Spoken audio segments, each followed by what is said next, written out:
जितने भी लोग ओवरसीज पाकिस्तानी हैं, क्या उनको फाइलर होना चाहिए या नहीं होना चाहिए, और इस बारे में कानून क्या कहता है, वो मैं आज आपको इस वीडियो में बताऊंगा। ऐसे तमाम लोग जो पाकिस्तान से बाहर मुकीम हैं, किसी भी वजह से वो अपने रोजगार के सिलसिले में या किसी एजुकेशन के पर्पज से या इसके अलावा उनके कुछ मसरूफियात इस तरह की हैं कि वो पाकिस्तान से बाहर हैं, तो उस सूरत में उनको फाइलर हो जाना चाहिए या नहीं हो जाना चाहिए। तो इस वीडियो के अंदर मैं आपको ये दो कैटेगरीज में मैं बताऊंगा। उसमें नंबर 1 पे ये है कि ऐसे तमाम लोग जो पाकिस्तान से बाहर हैं और पाकिस्तान से बाहर रहते हुए उनके पास कोई वर्क परमिट है या उनके पास बाहर की नेशनैलिटी है या इसके अलावा जो है वो ओवरसीज पाकिस्तानी की डेफिनेशन में आते हैं। नंबर 2 पे ऐसे तमाम लोग जो कि नॉन रेजिडेंट्स हैं, उनके बारे में जो है वो लॉ क्या कहता है कि रेजिडेंट बंदा और ओवरसीज पाकिस्तानी इन दोनों में क्या फर्क है, वो मैं आपको इस वीडियो में डिटेल में बताऊंगा। मेरी वीडियो को पूरा जरूर देखिएगा, क्योंकि अगर आप इन दोनों कैटेगरीज में से किसी भी एक कैटेगरी में फॉल कर रहे हैं तो ये वीडियो आपके लिए। अपनी वीडियो शुरू करने से पहले मैं आपसे रिक्वेस्ट करूंगा, मेरे फेसबुक पेज को लाइक करें,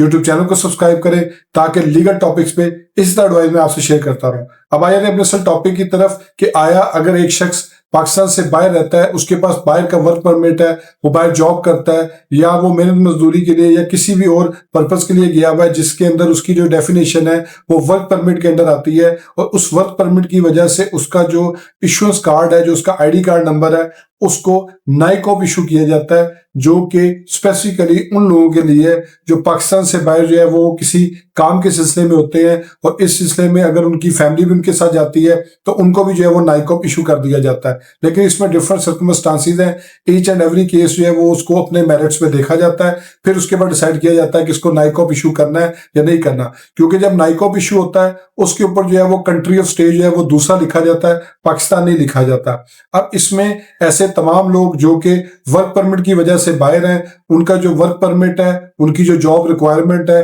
वो पाकिस्तान से बाहर जो है उनको वो ओवरसीज पाकिस्तानी की डेफिनेशन के अंडर जो है वो डिफाइन किया जाता है, क्योंकि वो लोग जो है वो पाकिस्तान में भी आ सकते हैं और उनके पास जो है बाहर के कंट्री में लीगली स्टे करने का वर्क परमिट की फॉर्म में, इमिग्रेशन की फॉर्म में, इवन ड्यूअल नेशनलिटी के तौर पे जो है वो एक लीव ग्रांट होती है उनको कि उनके लिए कोई प्रॉब्लम नहीं है, वो जितनी देर चाहे वहां पे स्टे कर सकते हैं। तो ऐसे तमाम लोग जो है वो इस डेफिनेशन में कवर होते हैं। जबकि दूसरी डेफिनेशन जो नॉन रेजिडेंट्स की, जिसका मैंने पहले जिक्र किया था, वो ऐसे तमाम लोग जो कि किसी भी वजह से किसी भी वीजे के अंदर, बेशक वो ओवरसीज पाकिस्तानी है या नहीं है, या उनके पास जो है वो वर्क परमिट है या नहीं है, वो किसी भी पर्पस के लिए, बेशक वो स्टडी के पर्पस के लिए चले जाएं, क्योंकि यहाँ पे पीएचडी करने जाते हैं काफी स्टूडेंट्स, कई लोग हैं यहाँ पे जो है वो कारोबार के सिलसिले में जाते हैं, उनके पास वर्क की यानी कि काम करने की इजाजत तो नहीं होती, उनके पास वर्क वीजा नहीं होता, लेकिन उनके पास ट्रैवल वीजा होता है, उनके पास बिजनेस वीजा होता है। अब उस वीजे के होते हुए अगर उनका जो स्टे है वो पाकिस्तान से बाहर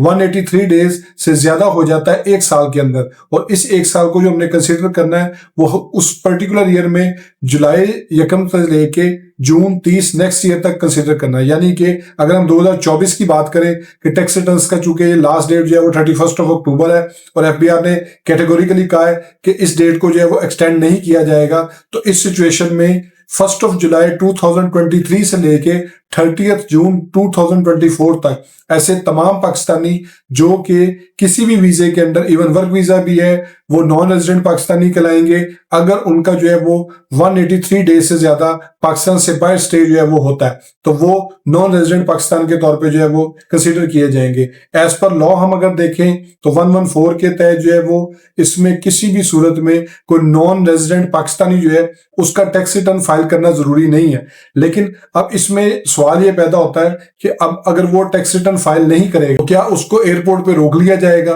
तो इसके बारे में जवाब ये है कि अगर वो शख्स जो है वो टैक्सेबल इनकम जनरेट कर रहा है और एफबीआर के रिकॉर्ड में ऐसी सिचुएशन मौजूद है, ऐसा रिकॉर्ड उनके पास एफबीआर मालूमात में, एमआईएस में या एफबीआर के रडार सिस्टम के तहत, जिसके अंडर उनको इस चीज की इंफॉर्मेशन है कि ये शख्स जो है वो टैक्सेबल एक्टिविटी में जो है वो इन्वॉल्व है, इसकी इनकम इतनी मौजूद है कि ये जो है वो टैक्सेबल इनकम की डेफिनेशन में आ रहा है, तो फिर उसको वो फाइलर होने के लिए 114B का नोटिस देंगे, और अगर वो उसके बावजूद फाइलर नहीं होता तो उसके खिलाफ कार्रवाई की जाएगी। लेकिन अगर यही सिचुएशन हम दूसरे केस में देखें जिसमें नाइकॉप होल्डर्स हैं या उसमें ओवरसीज पाकिस्तानी है जो कि बाहर काम करते हैं, उनका कंट्री ऑफ स्टे जो है वो बाहर का है, तो उनको जो है वो कंपल्सरी नहीं है कि वो एज पर लॉ जो है वो फाइलर हों, क्योंकि जो फाइलर की जो एग्जम्पशन है वो नॉन रेजिडेंट को तो जरूर है, लेकिन अगर हम इसको देखें इस कैटेगरी में जो ओवरसीज पाकिस्तानी है उनको भी देखा जाएगा कि आया उनके यहाँ पे एसेट्स तो नहीं है, क्योंकि नॉन रेजिडेंट के साथ साथ अगर कोई शख्स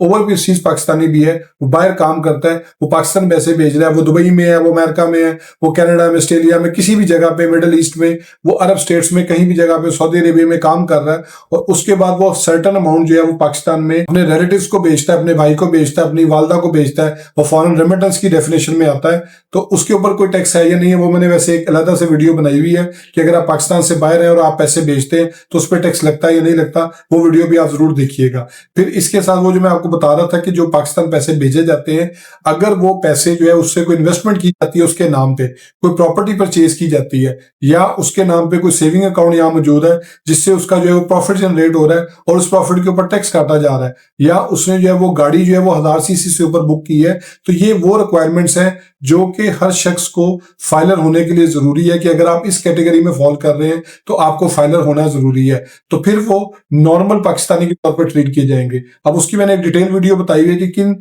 वजह से जो है वो 8 लोग ऐसे हैं जिनको हर सूरत फाइलर होना पड़ेगा, उसका लिंक भी आप ऊपर जो है वो क्लिक करके देख सकते हैं वीडियो में, उसमें मैंने डिटेल में बताया। तो अगर ओवरसीज पाकिस्तानी है या नॉन रेजिडेंट पाकिस्तानी है, उनको वैसे एज पर लॉ जो है वो टैक्स रिटर्न फाइल करने की जरूरत नहीं है, उनका फाइलर होना जरूरी नहीं है, उनका एनटीआर रजिस्टर होना जरूरी नहीं है। लेकिन अगर वो उन कैटेगरीज में आ जाते हैं कि उनकी कोई टैक्सेबल इनकम है, वो प्लॉट के मालिक है, प्रॉपर्टी वो परचेज कर रहे हैं, इन्वेस्टमेंट्स कर रहे हैं, फिर उनकी जो है वो बेसिकली इन सारी डिस्कशन के बीच में जो एक नटशेल है वो ये है कि उसकी नॉन रेजिडेंट रहते हुए या उसकी ओवरसीज पाकिस्तानी के रहते हुए या उसके डूअल नेशनल के तौर पे अगर टैक्सेबल इनकम पाकिस्तानी जनरेट हो रही है, यानी कि वो पाकिस्तानी सोर्स ऑफ इनकम में जो है वो कन्वर्ट हो रही है, तो फिर उसको जो है वो फाइलर होना पड़ेगा। क्योंकि जब हम किसी जगह पे बैंक अकाउंट ओपन करते हैं या प्रॉपर्टी सेल परचेज करते हैं, नॉन रेजिडेंट के तौर पे, ओवरसीज पाकिस्तानी के तौर पे उनको टैक्स की एग्जेम्पशंस तो होंगी, जिस तरह 236K और C का जो एडवांस टैक्स होता है प्रॉपर्टी खरीदते या बेचते वक्त,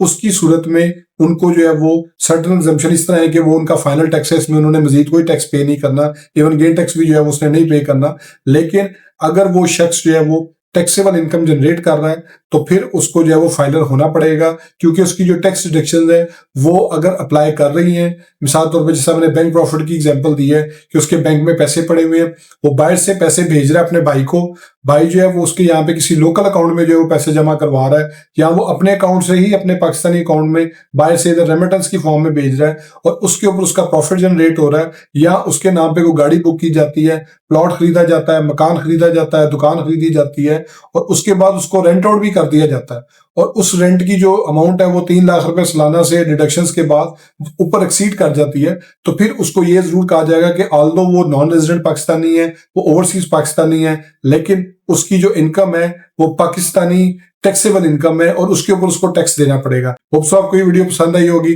मेरे फेसबुक पेज को लाइक करें, यूट्यूब चैनल को सब्सक्राइब करें ताकि लीगल टॉपिक्स पे इस तरह एडवाइस मैं आपसे शेयर करता हूँ। Thank you for watching.